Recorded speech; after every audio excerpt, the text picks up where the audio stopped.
तुम एक काम करो, अपने कमरे में पढ़ लिया करो और जब इम्तिहान आएंगे तो दे देना। बस करें अम्मी, ये झूठे दिलासे देना।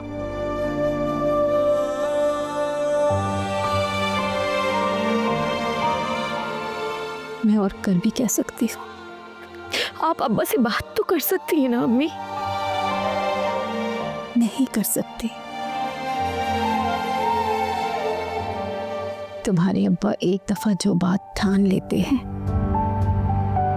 फिर वो ही होके रहता है, चाहे उनकी गर्दन ही क्यों ना कट जाए।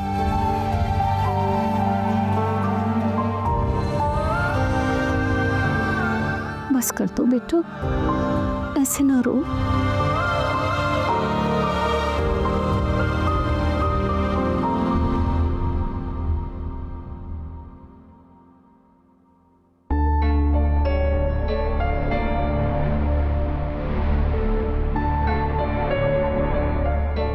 क्या बात है, बड़ी खुश नजर आ रही।